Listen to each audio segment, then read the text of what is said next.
Break के बाद स्वागत है आपका। घाटशिला सीट से नवनिर्वाचित विधायक सोमेश सोरेन ने आज शपथ ग्रहण किया।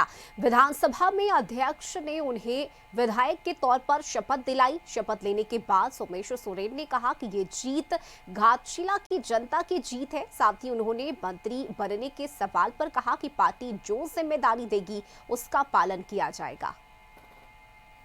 झारखंड के घाटशिला उपचुनाव में हैट्रिक जीतकर के सोमेश सोरेन आज विधानसभा पहुंच गए और विधानसभा के नए सदस्य के रूप में विधानसभा अध्यक्ष के साथ शपथ लिए। लेकिन एक और चर्चा है कि झारखंड सरकार में क्योंकि रामदास सोरेन के निधन हो जाने के कारण सीट खाली हुआ है मंत्री पद, तो एक चर्चा है कि मंत्री पद के शपथ लेंगे।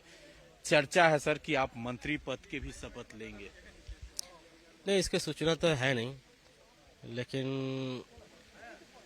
जिस तरह बाबा हमारे एक सिपाही की तरह काम करते थे और इसी तरह हम भी एक सिपाही की तरह पार्टी के लिए काम करेंगे और जो भी हमें जिम्मेवारी दी जाएगी उसको पूर्ण करने का काम करेंगे। देखिए, जो चुनाव में देखने को मिल रहा था कि कई मुख्यमंत्री, कई मंत्री, कई पूर्व मुख्यमंत्री, तो आप उसको कैसे अब देख रहे थे?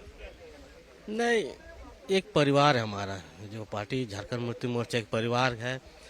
एक परिवार का तरह हमारे साथ देने का काम किए हैं और आशा है कि इसी तरह हमारा संबंध आगे भी बना रहे और जिस तरह हमारे माननीय पार्टी के सभी मंत्रीगण हैं, विधायकगण हैं, सभी एक मेंटोर का काम किए और उन्हीं के बदौलत, उन्हीं का आशीर्वाद से आज हम सदन माने का काम किए हैं और जनता का भी इसका सिर जाता है। उनको भी, जनता को भी मैं बधाई और धन्यवाद करना चाहूँगा जो जनता ने हमें बाबा का एक श्रद्धांजलि देने का काम किया है। धन्यवाद।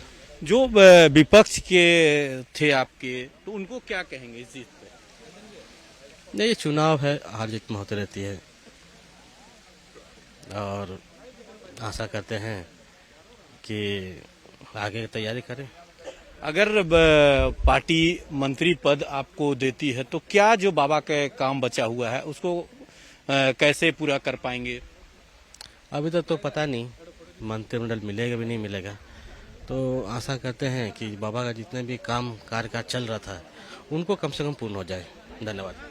ये थे सोमेश सोरेन जी का साफ कहना है कि ऐसा चर्चा है अगर पार्टी के तरफ से हमें कमान मंत्री पद के लिए बुलावा आता है तो अगर जो बाबा रामदास सोरेन का जो काम बचा हुआ था एज ए शिक्षा मंत्री बचा हुआ था उसको पूरा करेंगे। अब देखना होगा कि कई नाम चर्चा, चाहे हेमलाल मुर्मू, लुइस मरांडी और सोमेश सोरेन, क्योंकि बड़ी हैट्रिक से जीते हैं कई, जो इनके चुनाव में कई पूर्व मुख्यमंत्री बीजेपी के तरफ से और कई मंत्री इनके चुनाव में प्रचार करने, उसके बाद भी लगभग 38,000 वोट से हैट्रिक जीत हुई है। अब आज विधानसभा में शपथ लिए हैं अध्यक्ष के सामने। अब देखना होगा कि क्या मंत्री के रेस में जो मंत्री का ताज है इनके सर पर या किसी और के सर पर ताज बनता है। अपने सहयोगी दीपक के साथ संतोष कुमार, कशिश न्यूज, रांची।